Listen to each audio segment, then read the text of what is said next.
segundo traje é muito interessante. Se você olhar lá de longe, tem um barquinho.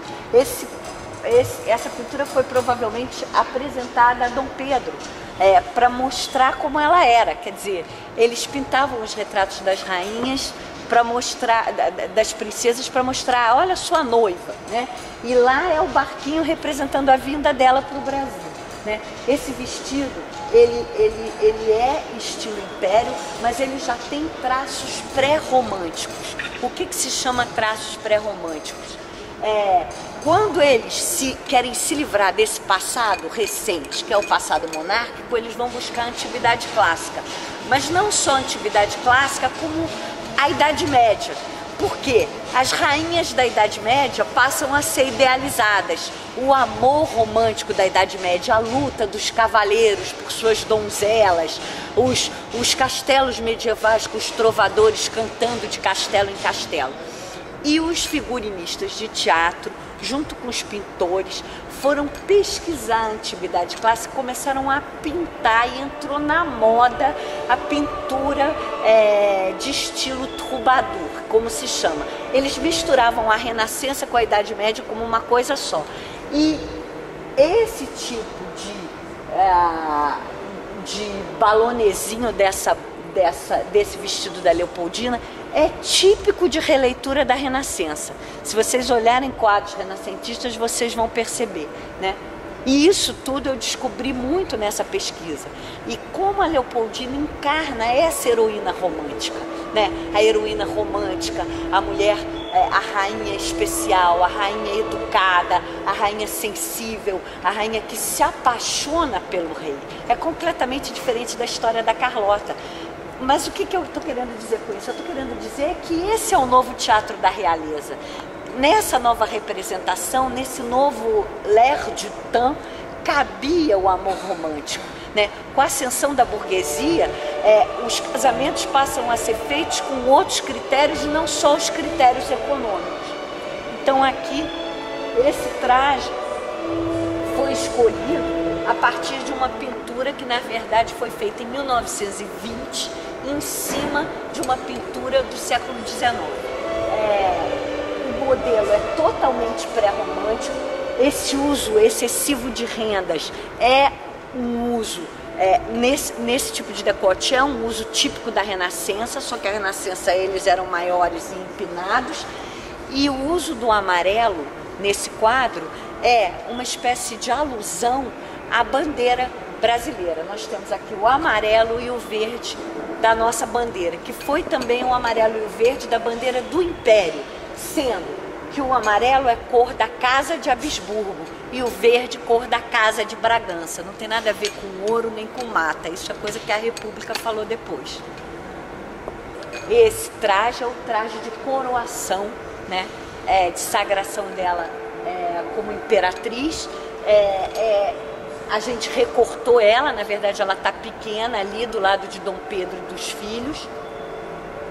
Ela traz o retrato de Dom Pedro como joia no centro do peito. Você percebe que ele é claramente estilo império, influenciado pelo estilo de Josefina. Josefina, mulher de Napoleão, foi um grande ícone de moda, tinha costureiros. E na verdade, é muito interessante, na pesquisa nós descobrimos que a indústria francesa, depois da Revolução, estava desesperada, porque não tinha como vender veludo que tinha saído de moda. A moda eram esses tecidos finos, transparentes e delicados que vinham da Índia, eram exportados pela Inglaterra, hoje musselines de algodão. Então Napoleão pede a Josefina para começar a reutilizar os tecidos da indústria francesa, para renascer a indústria. E aí volta-se ao uso dos veludos pesados, dos cetins, quer dizer, você mantém a forma, né, daquele estilo diretório, mas você começa com materiais nobres para ressuscitar a indústria de luxo francesa. E aqui Leopoldina está claramente influenciada, o Debré. Nosso Debré era figurinista, né? Nós descobrimos isso também, era ele que desenhava os trajes da corte. Digamos que ele foi o primeiro figurinista, o primeiro carnavalesco. Ele desenhava os trajes da corte, ele desenhou os trajes do nosso imperador e da nossa imperatriz. As plumas são plumas de avestruz com a ponta verde, né? O uso do verde representa também a Casa de Bragança. E vocês percebem em relação a Dona Maria que Leopoldo usa poucas joias e pérolas. Eu me perguntei muitas vezes, mas meu Deus, essa rainha não tinha joias? Se ela vinha de Viena, ela era tão rica. Então você percebe como a representação é importante para comunicar. O excesso passou a ser perigoso depois da Revolução Francesa, significava cortar a cabeça, né? Você agora tem que significar com menos, e a pérola tem a simbologia da pureza. A pérola tem a simbologia da pureza, a pérola nasce da ostra e é uma representação da pureza. Então nós temos aqui a nossa rainha, pronta para sua coroação, com a sua coroa também em estilo greco-romano. Agora eu queria apresentar a vocês os vestidos ícones.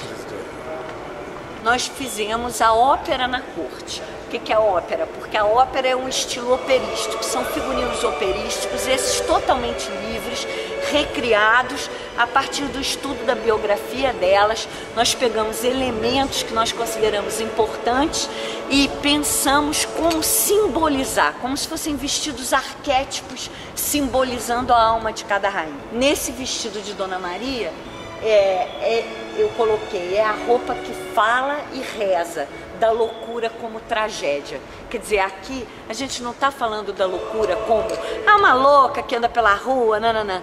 É a loucura como elemento desestabilizador. Essa mulher sofreu horrores.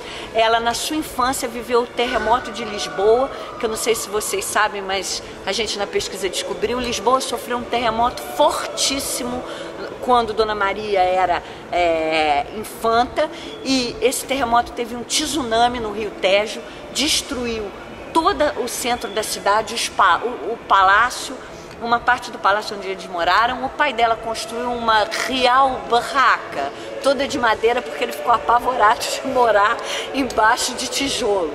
Essa real barraca também acabou incendiada por um pedaço de vela, etc. A Dona Maria teve a perda do filho mais velho, que era o filho preparado para assumir o trono. Dom José morreu, o marido morreu no mesmo ano. Ela sofreu muito porque ela era piedosa, ela foi criada com uma educação religiosa fortíssima, sendo que o pai dela tinha sido um déspota esclarecido. O que é um déspota esclarecido? Quer dizer, ele era um rei que governava já com informações do espírito das luzes. E ele tinha o primeiro-ministro Pombal, que perseguiu os jesuítas e tentou tirar a influência religiosa para desenvolver Portugal, para tirar Portugal do obscurantismo. Quando Dom José morre, Dona Maria se sente completamente pressionada a retomar essa relação com os religiosos, e ela tinha muito sentimento de culpa em relação às atitudes do pai.